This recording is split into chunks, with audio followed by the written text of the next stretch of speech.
Bea Alonzo, pinuri sa kanyang pagiging farmer. Sa isang kamakailang post ni Bea Alonzo sa kanyang Instagram account, tila totoong seryoso siya pagdating sa farming at pag-aalaga ng kanyang farm. Sa video, makikita ang multi-award-winning actress na nakasuot ng kasuotan ng isang farm girl at abala sa pag-aayos ng mga maliliit na sanga at kahoy. Sa caption sinulat ni Bea ay, "Just another day at the farm collecting fallen branches from the recent typhoon and piling or stacking them. This practice safeguards our farm from possible wildfires in the future."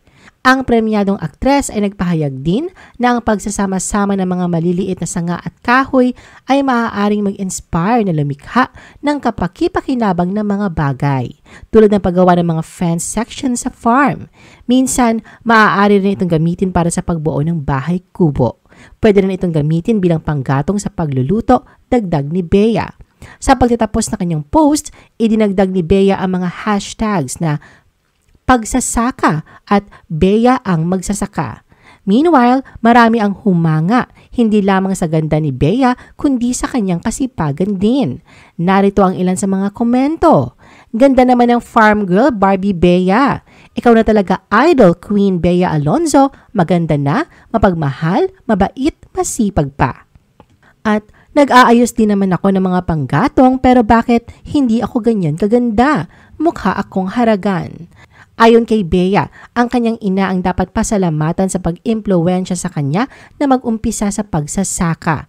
Isa raw sa mga unang negosyo niya kasama ang ina ay ang isang palaisdaan sa Real, Quezon. Pagkatapos ilang taon na ang nakararaan, nagsimula siyang mag-farming nang bilhin niya ang kanilang lupa sa Iba, Zambales. Binanggit rin ni Bea na si Isabel Rivas na may-ari rin ng isang bukid ang nagsabi sa kanya na may lupa sa kalapit na lugar ng property nito na ipinagbibili.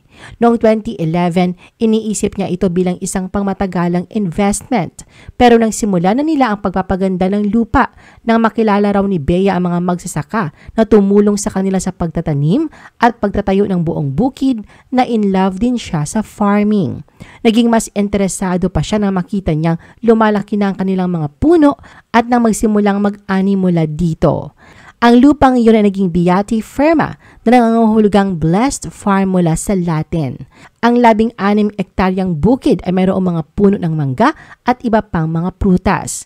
At ang palibot ng property ay may halos 5,000 puno ng mahogany. I-post ang inyong comments at reaction sa baba. At huwag kalimutan na i-like at i-share ang video na ito. Gusto mo pa ba ng ibang showbiz videos? Panoorin ang aming iba pang top viewed videos. Para sa aming mga YouTube viewers, pumunta lang sa description ng video na ito o i-click ang link sa itaas ng screen. Para naman sa mga Facebook viewers, ay maaari ninyong hanapin ang mga link sa comment section ng video. I-follow nyo din kami sa Facebook at mag-subscribe sa aming YouTube channel. Thanks for watching!